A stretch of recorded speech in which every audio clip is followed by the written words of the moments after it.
Hi everyone, welcome back to Foodie Fridays. Today we are making piroshki. We're gonna do a sweet apple filling piroshki. So to start this recipe, you are going to need 2 cups of warm milk. Make sure that it is not hot because we're gonna be adding yeast to it and we don't want the yeast to die. So I pop my milk in the microwave for about 45 seconds. If you do it though, just make sure you test it because you might have a different wattage microwave. So we're going to start out by putting the milk in a mixing bowl. If you have a KitchenAid, I suggest using the KitchenAid bowl because we're going to use that with the dough hook. If you don't have one, just use a large bowl and you will just end up hand kneading. So we're going to add the yeast to the milk. Let it activate. We're gonna let it sit for 5 to 7 minutes. And you're gonna use 1 tablespoon yeast. If you're using the packets, you're actually gonna need about 1 and just a little bit over of a second packet. Our mixture's been sitting now for about 6 minutes. So now we're gonna add 1 cup flour, a 1/4 cup sugar, and we're just gonna blend this until it's smooth.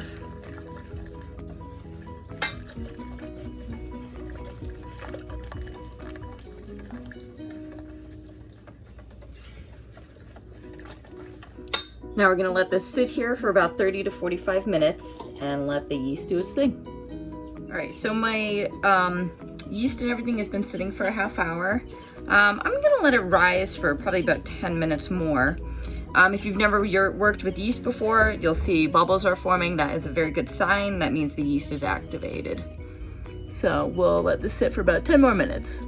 All right, so that's looking pretty good. So now we are going to add 3 eggs. So I'm gonna whisk in 3 eggs.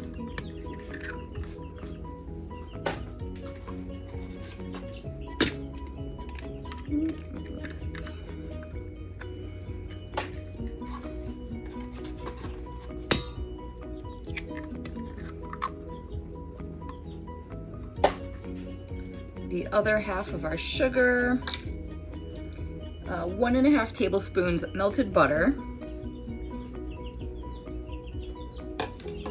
and 1 teaspoon salt. So we're just gonna whisk those in.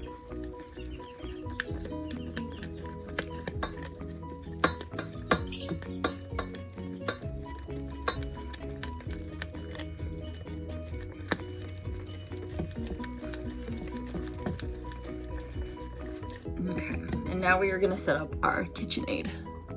Okay, so now we are going to put our mixer on, and we're going to slowly add 1 cup at a time. We're going to end up adding about 5 more cups.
So I'm just gonna add about a half cup more now at this point. We've done 4 cups. Doesn't look like it needs a lot more. We'll know our dough is ready when it's not sticking to the sides of the bowl anymore.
Mine's still sticking just a little, so we're going to add a little bit more.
Okay, so my dough is no longer sticking to the sides of my bowl, so now I'm gonna let my machine go ahead and keep kneading the dough for 15 minutes.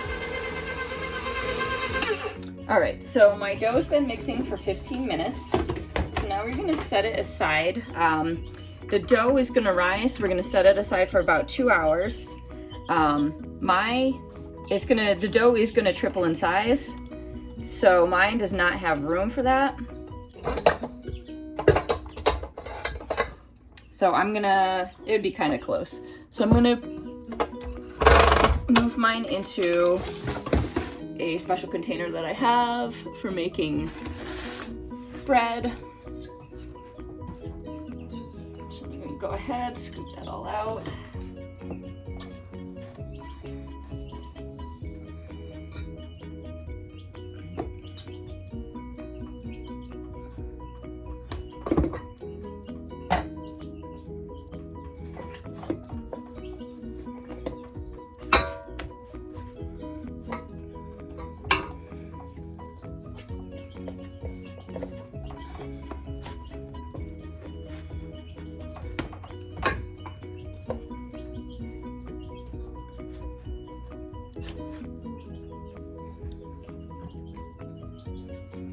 And I'm just gonna cover it. If you're using just a regular bowl, you're gonna wanna cover it with saran wrap, plastic wrap. Mine already has a lid, so I'm gonna put it on, but I'm not gonna snap it because we don't wanna cut off its air supply. So now we're gonna go ahead, leave this for 2 hours, and then we'll check on it. All right, so now we are gonna make the apple filling. So I am going to take 2 cups of chopped apples. I'm gonna put them over medium heat. And I'm going to add a 1/3 cup of sugar.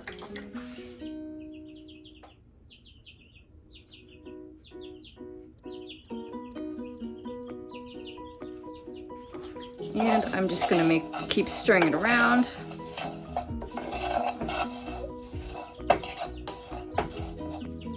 Turn that up to medium high.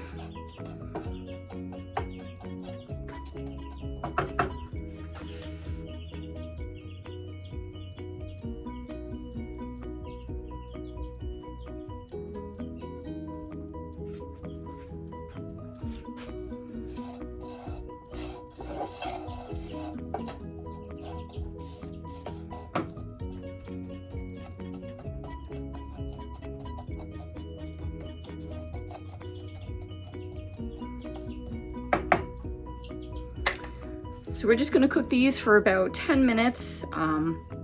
The moisture from the juice or the apples will seep out, and once that's mostly evaporated, then the filling will be ready.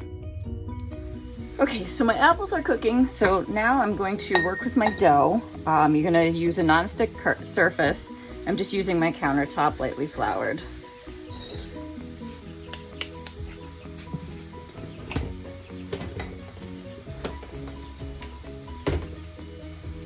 Take our dough and we're gonna cut it into 5 equal pieces, more or less.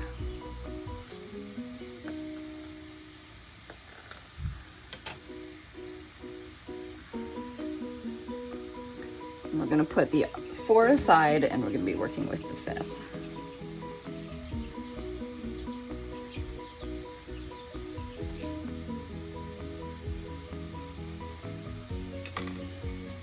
And if the dough is sticking to your hands, you can just lightly flour your hands. Now we're gonna roll this out in a big circle.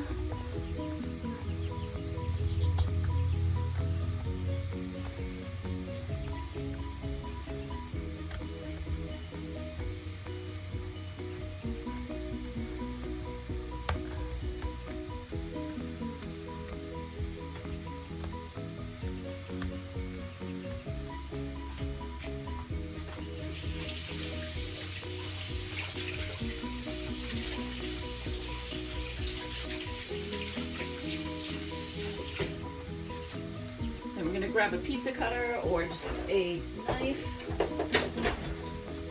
and we're gonna cut this into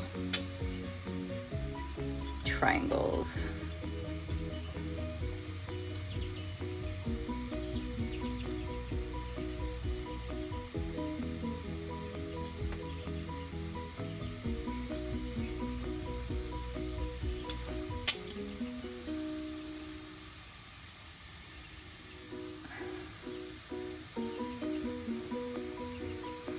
set these aside for now.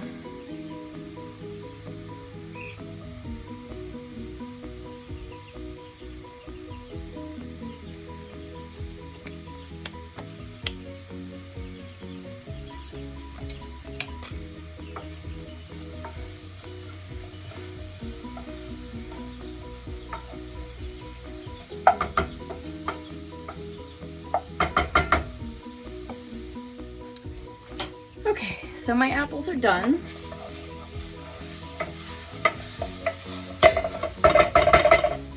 So now I'm going to start putting the filling in to my triangles.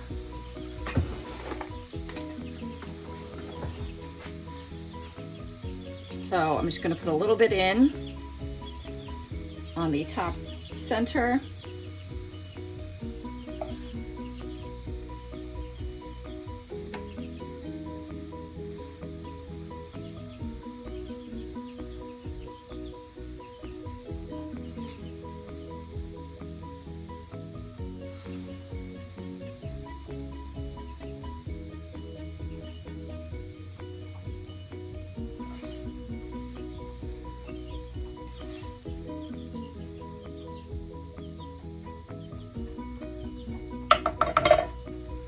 And now we are going to take the top and gently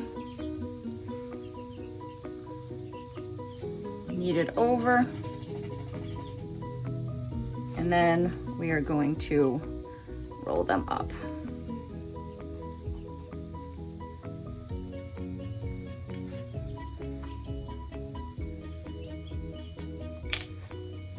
So again, bring the both sides in,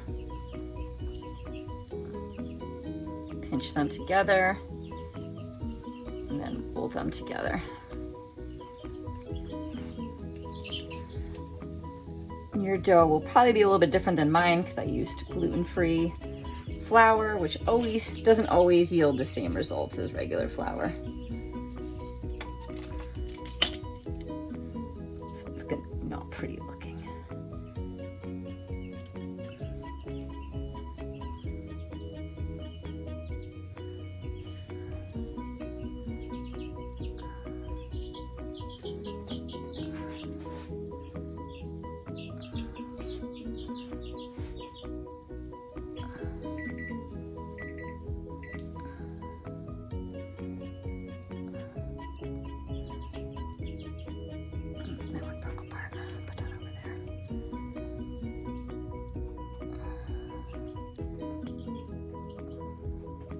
So now that we've got our piroshki line filled, I've put them on a tin foil lined baking sheet. We're just gonna let them sit for about 15 minutes, let them rise. Again, mine might not because I have gluten-free flour, it's a little bit different.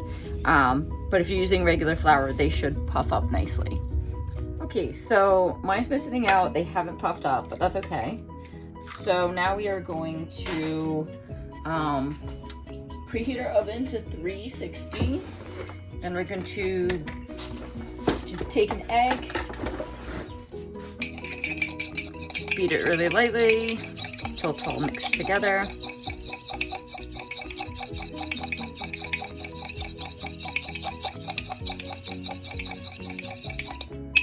And now we are just going to brush the tops of each of the piroshki. This will stop them from burning.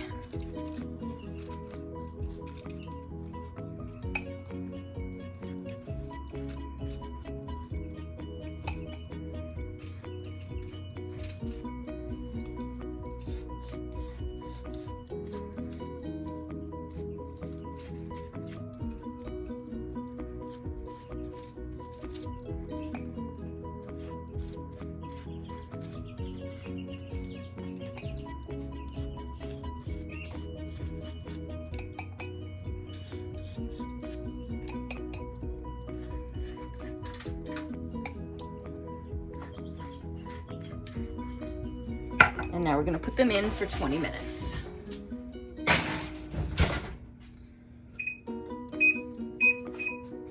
All right, so our piroshki are ready to come out of the oven. Because these are sweet, we're gonna immediately brush them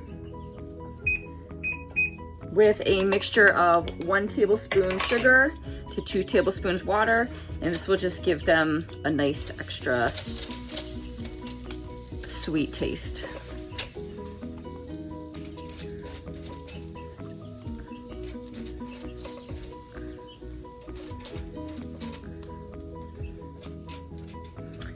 And there you have it. I hope you enjoy. If you want to follow along, you can find the recipe below. Have a great day.